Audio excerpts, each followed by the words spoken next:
By a show of hands, how many of you believe you could replicate this image of Brad Pitt with just a pencil and piece of paper? Well, I'm going to show you how to do this. And in so doing, I'm going to give you the skill necessary to become a world-class artist.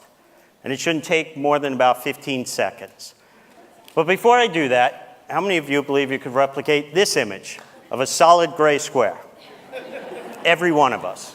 And if you can make one gray square, you can make 2, 3, 9. Truth of the matter is, if you could make just one gray square, it'd be very difficult to argue that you couldn't make every gray square necessary to replicate the image in its entirety. And there you have it. I've just given you the skill necessary to become a world-class artist. Now, I know what you're thinking. That's not real art. Certainly wouldn't make me a world-class artist. So let me introduce you to Chuck Close. He's one of the highest-earning artists in the entire world for decades, and he creates his art using this exact technique. You see, what stands between us and achieving even our most ambitious dreams has far less to do with possessing some magical skill or talent, and far more to do with how we approach problems and make decisions to solve them.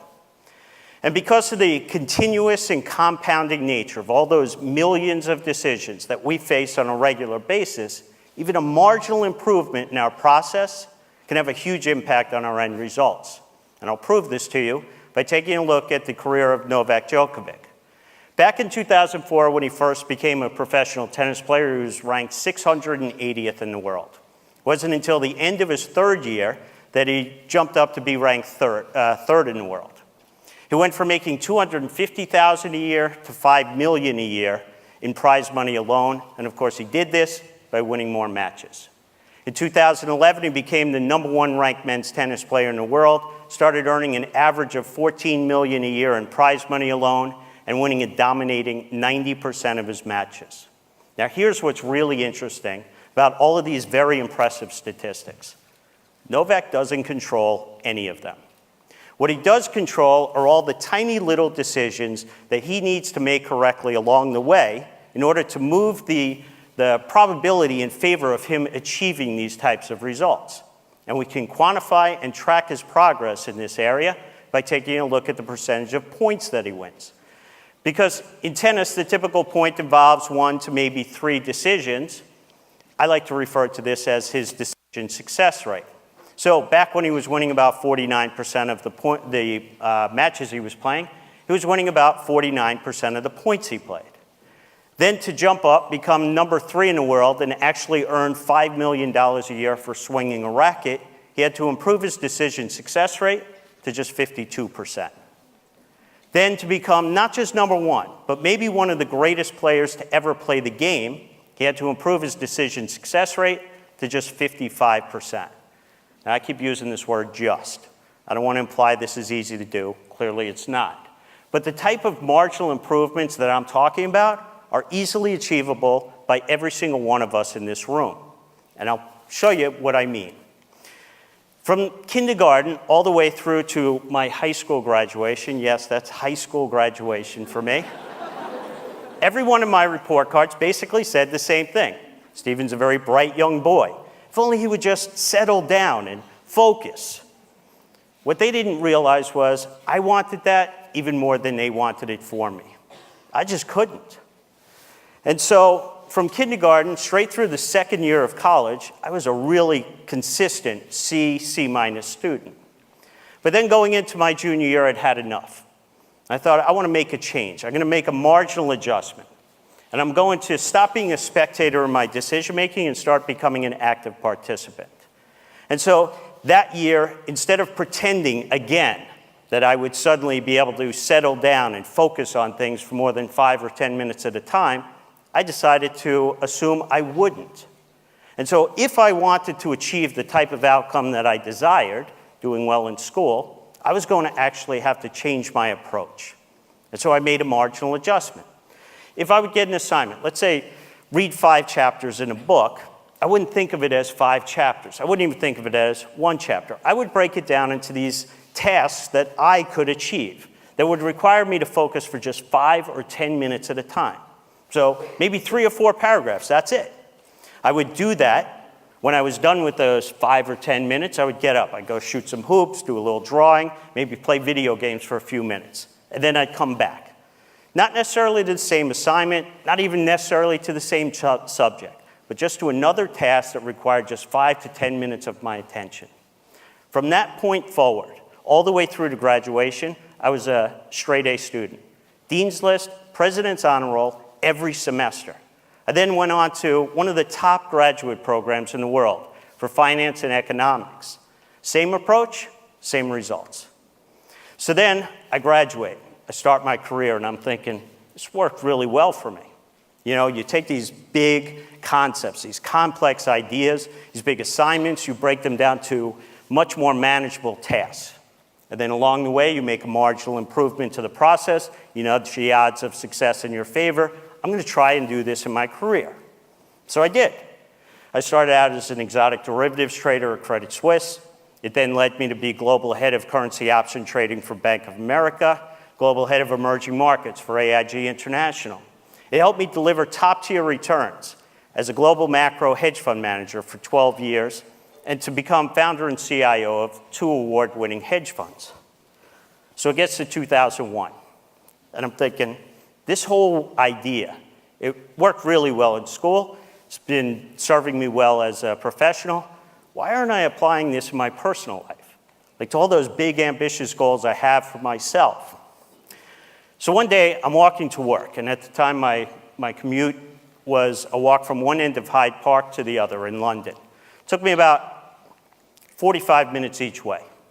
Hour and a half a day, 7.5 hours a week, 30 hours a month, 360 hours a year when I was awake, aware, basically wasting time, listening to music on my iPod.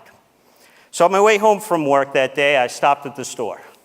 I picked up the first 33 CDs in the Pimsleur German language program, ripped them and put them onto my iPod. But I didn't stop there. Because the truth of the matter is, I'm an undisciplined person. And I knew that at some point, I'd switch away from the language and go back to the music. So I removed that temptation by removing all of the music. It left me with just one option: listen to the language tapes. So 10 months later, I'd listened to all 99 CDs in the German language program, listened to each one 3 times each. I then went to Berlin for a 16-day intensive German course. When I was done, I invited my wife and kids to meet me. We walked around the city. I spoke German to the Germans. They spoke German back to me. My kids were amazed. I mean, that couldn't close their jaws. But you and I, we know there's actually nothing amazing about what I just done. I made this marginal adjustment to my daily routine, this marginal adjustment to my process. Und jetzt, ich spreche ein bisschen Deutsch. And now I can speak some German. And so in that moment, I'm thinking, it's not supposed to be this easy for a guy like me, an old guy, to learn a new language. You're supposed to have to do that when you're a kid. And yet here I had done it, this marginal adjustment. So what other big, ambitious goals I've been holding on to, putting off until retirement, that I could potentially achieve if I just made a marginal adjustment to my routine? So I started doing them. I earned my auto racing license. I learned how to fly a helicopter, did rock climbing, skydiving, and learned how to fly planes aerobatically. Well, if you're like me, back in 2007, you might have the same goal I had. I was just moving back from London. I was about 25 pounds overweight and out of shape, and I wanted to rectify that. So I could go the typical route. You know, I could write a check to a gym I'd never go to, or I could swear to myself that I will never again eat those foods that I love but are doing all the damage. And I knew that going that route rarely results in the outcome you desire. So I decided to become an active participant. And I thought about the habits and passions that I've developed over the course of my life. And I thought, can I make just a marginal adjustment to them so that they work in my favor as opposed to against me? And so I did. I've got this habit where I've been walking an hour and a half a day for the last 7 years. And I've got this passion for being in the outdoors. And so that year, I didn't actually set the New Year's resolution to lose 25 pounds. I set a resolution to hike all 33 trails in the front country of Santa Barbara's mountains. And I'd never been on a hike before in my life. But the truth of the matter is, it's not about the 33 trails. You have to break this big, ambitious goal down into these more manageable decisions, the types of decisions that need to be made correctly along the way in order to improve the odds of achieving the type of outcome you desire. It's not about even one trail. It's about those tiny little decisions, like when you're sitting at your desk, putting in just a little extra time at the end of a day. Or you're lying on your couch and you're clicking through the channels on your remote control or scrolling through your Facebook feed. And in that moment, you make the decision to put it down. You go put on your hiking clothes. You go walk outside your front door and you shut it behind you. You walk to your car, you get in your car and you drive to the trailhead. You get out of the car at the trailhead and you take one step. You take 2 steps, 3 steps. Every one of those steps that I've just described is a tiny little decision that needs to be made correctly along the way in order to achieve the ultimate outcome. Now, when I say I want to hike 33 trails in the front country, people think about the decisions at the top of the mountain. That's not what it's about. Because if you don't make the right decision when you're on the couch, there is no decision that occurs at the top of the mountain. So by the end of the year, I had hiked all 33 trails in the front country. I did them a couple of times each. I even did a few in the back country. I lost the 25 pounds, and I capped the year off by doing the hardest half marathon in the world, the Pier to Peak. In 2009, I got really ambitious. Ambitious for a guy who still to this day cannot settle down and focus on anything for more than 5 or 10 minutes at a time, and that was to read 50 books. But again, it's not about reading 50 books. It's not even about reading one book. It's not about reading a chapter, a paragraph, a sentence. It's about that decision when you're sitting at your desk at the end of the day, or when you're lying on the couch, or flicking through your Facebook feed, and you put down the phone. You pick up a book and you read one word. If you read one word, you'll read 2 words, 3 words. You'll read a sentence, a paragraph, a page, a chapter, a book. You'll read 10 books, 30 books, 50 books. In 2012, I got really ambitious.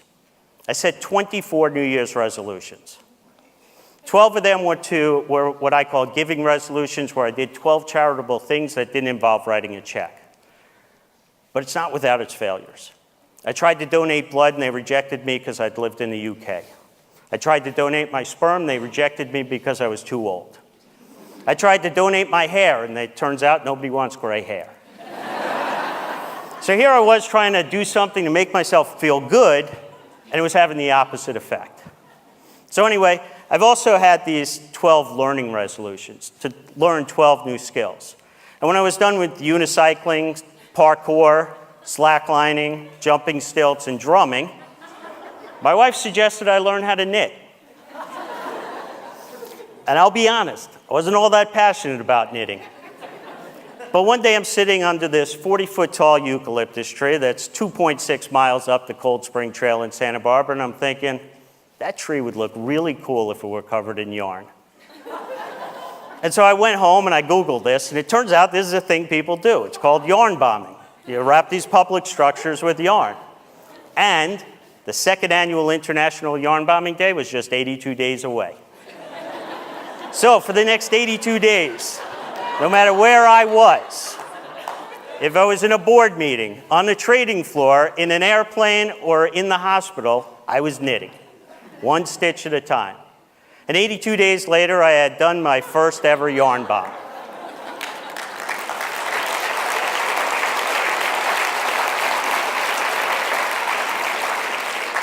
And the response to it blew me away.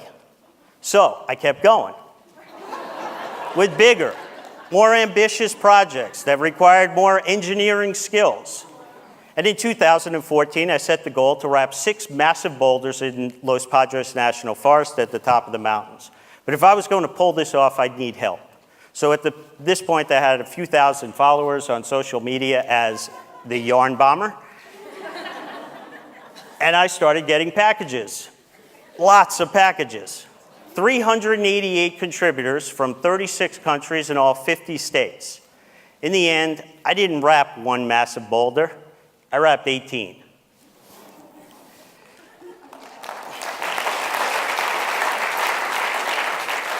So I kept going. with bigger, more ambitious projects that would require me to work with new materials like fiberglass and wood and metals, which culminates in a project that is currently at TMC here in Tucson, where I wrap the Children's Hospital. Along the way, I stopped knitting. I never really liked it. But I like crocheting. So I started making these 7-inch granny squares, because that's the standard granny square. And I thought along the way, why am I stopping at 7 inches? I need big stuff. So I started making bigger granny squares. And one day I come home from a business trip, and I've got this really large granny. And I went to the website of Guinness. I was curious, what's the world's largest granny square? And it turns out there's no category for it. So I applied, and they rejected me. So I appealed, and they rejected me. I appealed again, and they said, fine. If you make it 10 meters by 10 meters, we'll create a new category, and you will be a Guinness World Record holder. So for the next 2 years, 7 months, 17 days, 1 stitch at a time, I finally reached more than 500,000 stitches, incorporated more than 30 miles of yarn, and I am now the official Guinness World Record holder for the largest crocheted granny square.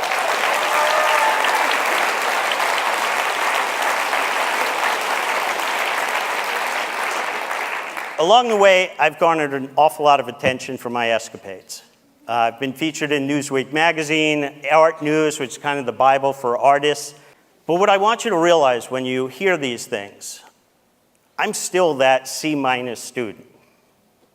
I'm still that kid who can't settle down or focus for more than 5 or 10 minutes at a time. And I remain a guy who possesses no special gift of talent or skill. All I do is take really big, ambitious projects that people seem to marvel at, break them down to their simplest form, and then just make marginal improvements along the way to improve my odds of achieving them. And so the whole reason I'm giving this talk is I'm hoping to inspire several of you to pull some of those ambitious dreams that you have for yourself off the bookshelf and start pursuing them by making that marginal adjustment to your routine. Thank you.